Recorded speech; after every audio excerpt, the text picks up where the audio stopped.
Olá pessoal, sou o professor Rodolfo Cronenberg Hartmann, começando uma nova aula com vocês. Na aula de hoje nós vamos falar sobre um tema bem tradicional em direito processual civil. Como vocês devem conhecer, nós temos uma expressão denominada a trilogia estrutural do processo civil. Essa trilogia estrutural, bem clássica, ela abrange jurisdição, ação e processo. Jurisdição é uma atividade estatal que tem certas características. Há necessidade de que o interessado provoque essa atividade jurisdicional por meio do exercício do direito de ação e, a partir daí, o Estado juiz presta jurisdição com o escopo de solucionar litígios em um instrumento denominado processo. Claro que nós temos um CPC mais moderno, um CPC de 2015, que entrou em vigor em 2016. Também já se fala muito que agora nós temos um quarto pilar, além desses três anteriores, que seria o contraditório. O contraditório que é a oportunidade de uma parte se manifestar a respeito do que a outra está afirmando, que isso inclusive decorre de norma constitucional, artigo 5º, inciso 55 da Constituição, e que também foi reproduzido nas normas fundamentais do CPC, no artigo 9º, também reproduzindo essa norma de sede constitucional que trata do contraditório e, a bem da verdade, até a norma do CPC mais recente, potencializando, falando da necessidade do contraditório prévio para quase tudo, exceto em algumas situações que esse próprio artigo 9º, parágrafo único, excepciona, além de outras mais que estão em normas esparsas do CPC de 2015. Então, nosso tema é bem clássico a respeito da jurisdição e o tópico de partida é: o que é a jurisdição? A jurisdição é uma atividade estatal. Uma atividade estatal você pode visualizar como uma atividade de ente soberano, tá? Um país soberano, por exemplo. E a finalidade principal da jurisdição é encerrar litígios. Nem sempre nós vamos ter um processo em que haja efetivamente um litígio, tá? Mas ainda assim, normalmente a figura do litígio está presente, a lide, que é esse conflito de interesses qualificado por uma pretensão resistida, normalmente está presente, e aí é necessário a atividade jurisdicional para que esse litígio seja encerrado.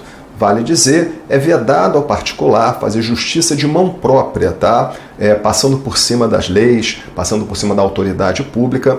Isso, inclusive, se for realizado, iria caracterizar um crime, um delito penal, exercício arbitrário das próprias razões. Então, a partir do momento em que o Estado presta esta atividade, a jurisdição, o Estado deve ser provocado regularmente pela parte para que haja, então, essa atividade jurisdicional.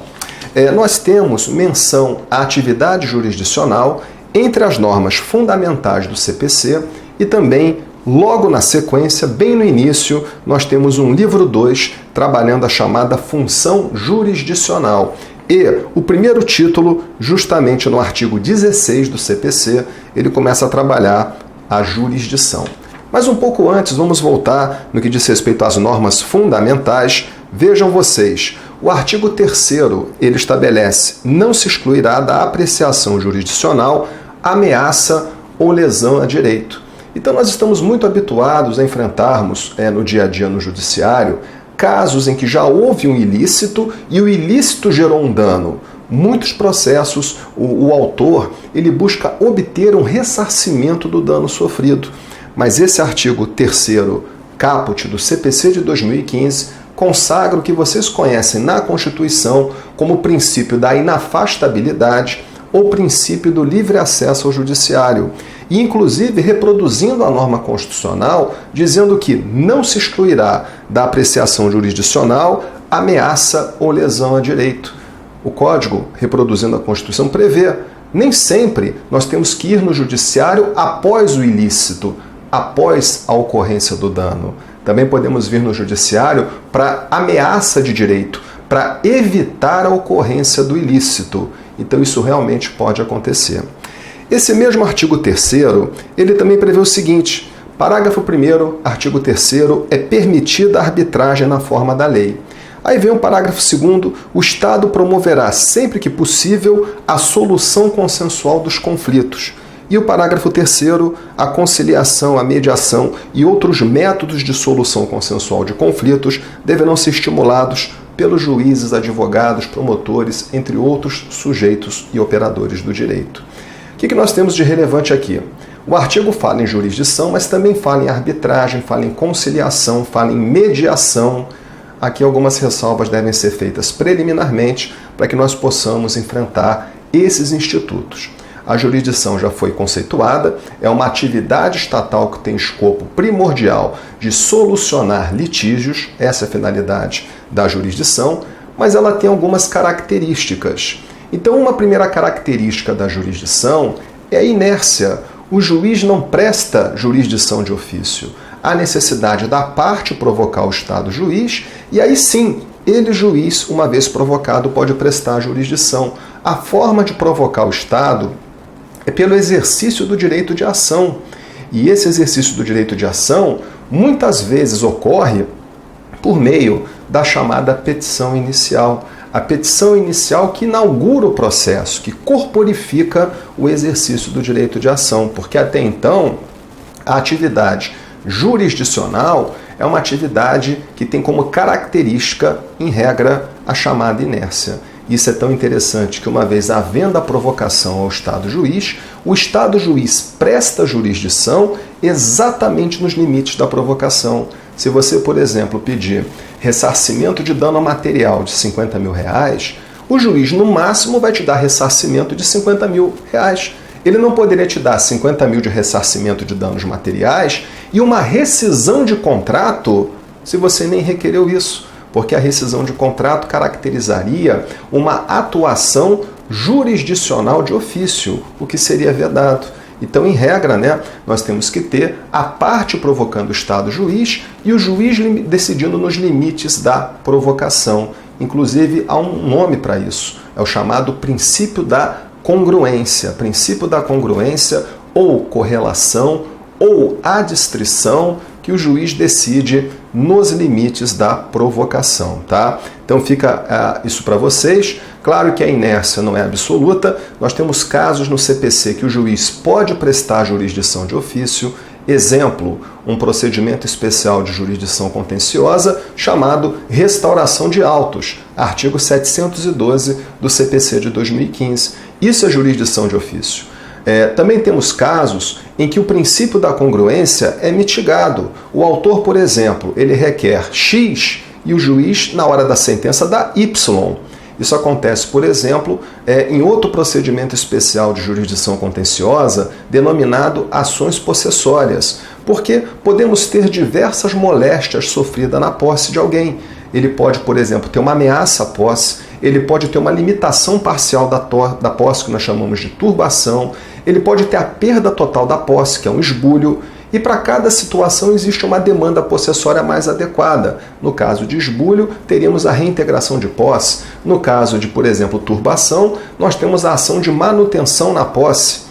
Agora vejam, às vezes o autor, quando promove a demanda, provoca o Estado juiz, ele naquele momento sofreu uma determinada lesão à sua posse.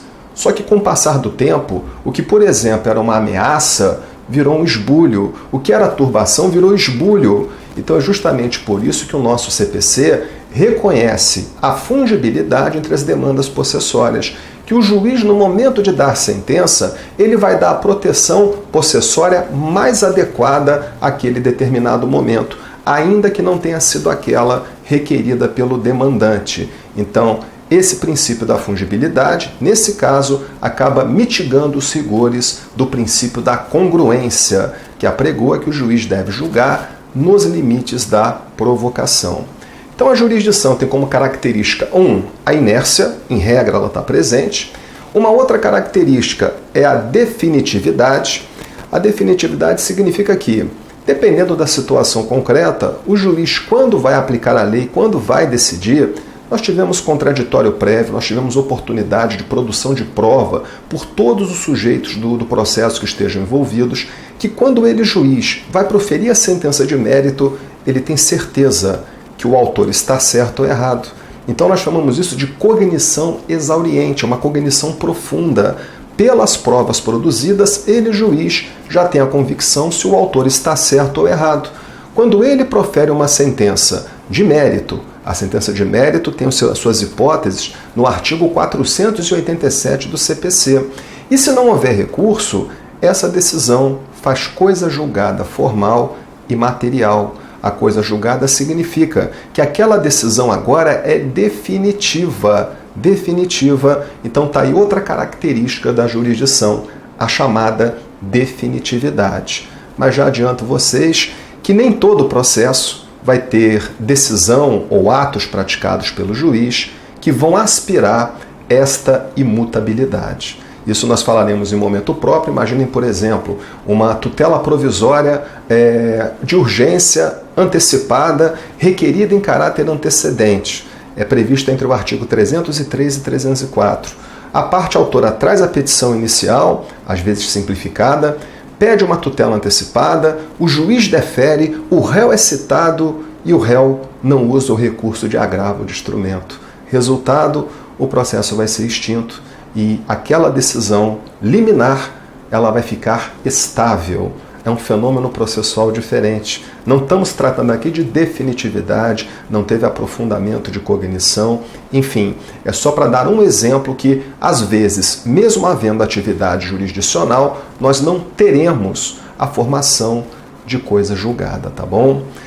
Ao mesmo tempo, também quero chamar a atenção de vocês que no processo civil, outra característica da jurisdição que nós já até trabalhamos rapidamente, pelo menos eu falei, é que costuma ter a presença de um litígio, uma lide. O processo serve para o Estado prestar jurisdição, para o Estado encerrar litígio. Então, normalmente tem um litígio ali, mas nem sempre. Pode acontecer, por exemplo, do autor promover a demanda em face do réu, o réu ser citado e, ao ser citado, ele não contestar. Pelo contrário, ele peticionar reconhecendo a procedência do pedido do autor. Nesse caso, o juiz vai proferir sentença de mérito, ela está com fundamento no artigo 487, inciso 3º, o réu reconheceu a procedência do pedido. Também, nesse caso, é uma decisão que vai ter coisa julgada, ela vai ser definitiva, o réu reconhece que está errado, mas não teve litígio. Então vocês podem perceber que essas características que eu mencionei com vocês, inércia, definitividade, presença de uma lide, de um litígio, elas são características que normalmente estão presentes quando há uma atividade jurisdicional sendo desempenhada. Do contrário, existem outros casos também que há atividade jurisdicional, mas que nem sempre elas estão presentes. Dei um exemplo em cada uma das instâncias. Falei da restauração de autos em relação à questão da inércia, falei da tutela estabilizada, que não tem definitividade, não tem coisa julgada, e falei também que às vezes o réu é citado e não há litígio porque ele reconhece a procedência do pedido. Então, como vocês viram, essas são algumas das características da jurisdição. Aí agora eu posso voltar onde nós paramos, no artigo 3º e nos parágrafos, porque o artigo começa falando em jurisdição no caput, e depois passa para arbitragem, passa para conciliação e mediação. Então nós passamos agora um tópico, equivalentes jurisdicionais. O que seria um equivalente jurisdicional? O equivalente jurisdicional ele se presta a encerrar o litígio, solucionar a lide. Então lembra a jurisdição, também se presta a solucionar litígio. Só que, como o nome diz, não é jurisdição, é um equivalente jurisdicional. Então vejam vocês, nós temos vários tipos de equivalentes jurisdicionais, alguns ocorrem com muita frequência, outros às vezes nem tanto. Vejam, por exemplo, um caso, autotutela. Mencionei para vocês que a autotutela, em regra, é vedada. Não é possível, havendo um litígio, uma das partes impor a sua vontade. Isso não seria possível, porque caracterizaria exercício arbitrário das próprias razões. Não poderia impor a sua própria vontade dessa forma. Mas o que acontece?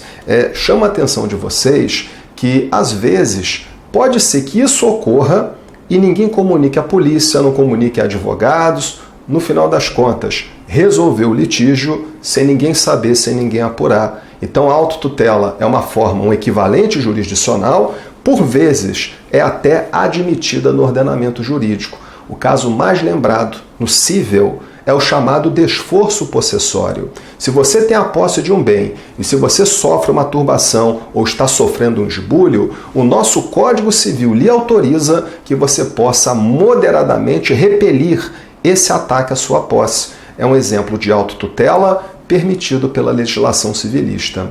Agora, além da autotutela, nós temos também a autocomposição. A autocomposição muito corriqueira. A autocomposição é quando há um litígio, mas há um litígio entre A e B e eles próprios chegam a um acordo de maneira consensual. Então, casos como transação, como novação, são exemplos de autocomposição. Chegam ao fim do litígio por meio deles. Também é uma forma de ser um equivalente jurisdicional. Também temos a conciliação e a mediação. A diferença entre elas é que a conciliação e a mediação, elas acabam envolvendo um terceiro. No caso do conciliador, ele tenta demonstrar vantagens e desvantagens da conciliação. Você tem direito a 100 mil, mas por que você não dá um desconto e recebe rápido 90 mil? Olha, você não é melhor pagar 90 mil agora do que sofrer um processo, pagar custas, pagar honorários. O conciliador aconselha, diferentemente do mediador, que tem uma postura mais estática. Diga a sua melhor proposta. Gostaria de fazer uma contraproposta, mas vejam, diferentemente da autocomposição, a conciliação e a mediação, elas acabam envolvendo a presença de um terceiro, que é o facilitador, e é esse facilitador justamente que pode ser tanto um mediador quanto um conciliador, que vai tentar auxiliar na solução negociada entre as partes. Eu recomendo a vocês uma leitura de um capítulo novo do CPC de 2015, que é justamente sobre conciliadores e mediadores, artigo 165 do CPC ao artigo 175, 165 ao 175, e inclusive de lá é que eu tirei essa diferença entre um e outro, conforme acabei de apresentar a vocês. Agora, chama atenção, a ideia aqui é a conciliação e mediação antes do processo, porque se solucionar o litígio, acaba evitando o processo, e aí é um equivalente jurisdicional. Mas o nosso CPC estimula a conciliação e mediação, inclusive em âmbito judicial, tanto que no nosso atual procedimento comum, que veio a substituir o antigo procedimento ordinário, existe uma audiência de conciliação e mediação, em princípio obrigatória, que é indicada no artigo 334 do CPC de 2015. Então, até agora, autotutela, autocomposição, conciliação e mediação, não temos nenhuma dúvida, tratam-se de equivalentes jurisdicionais. Mas a maior dúvida fica em relação à arbitragem. A arbitragem é um instituto regulado por lei própria, Lei 9.307/96. E há uma grande discussão, o Código não resolve isso, infelizmente, é uma discussão teórica, e o STJ também não define, fica em cima do muro, se a arbitragem é atividade jurisdicional ou se ela é um equivalente jurisdicional. Na doutrina, você tem a posição do professor Leonardo Greco, do professor Fred Dier, que consideram a arbitragem como jurisdição, e argumentam da seguinte maneira. Você vai no artigo 515 do CPC, lá nós temos o rol dos títulos executivos judiciais, e é título judicial tanto a sentença do juiz togado quanto a sentença do juiz arbitral. Outro, o juiz togado não pode, por exemplo, reformar a sentença arbitral. Se o árbitro reconhecer um direito a 100 mil de danos morais, o juiz togado não pode reduzir para 10 mil. O juiz togado pode anular o procedimento arbitral, mas ele não pode reformar a decisão de mérito proferida por um árbitro. São alguns argumentos, entre os outros, que eles tratam a arbitragem como jurisdição. E outros autores, eu pessoalmente gosto mais dessa linha, como o professor Luiz Guilherme Marinoni, dizem que não. A arbitragem não é a jurisdição, ela é o equivalente jurisdicional, pelo seguinte motivo.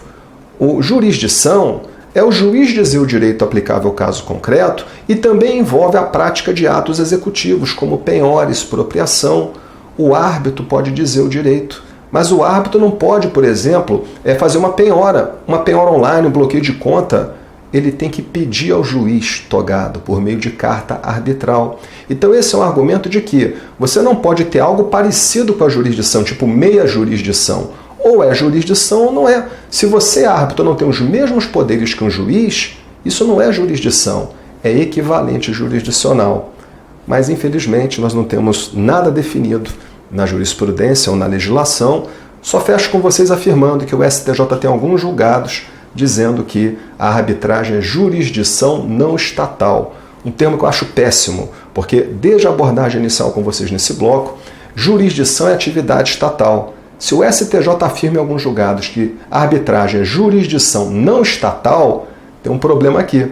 Se é jurisdição, tem que ser estatal. Se é não estatal, não é jurisdição. Mas, enfim, aqui é importante sempre estar de olho no enunciado da questão. Às vezes o enunciado fala: marque a alternativa correta de acordo com entendimento do Superior Tribunal de Justiça a respeito do Instituto da Arbitragem, regulado pela Lei 9.307/96. Letra A, jurisdição não estatal. Pronto, bingo, você aceitou. Então, estou encerrando com vocês por aqui. Sou o professor Rodolfo Hartmann. Até nosso próximo encontro. Valeu!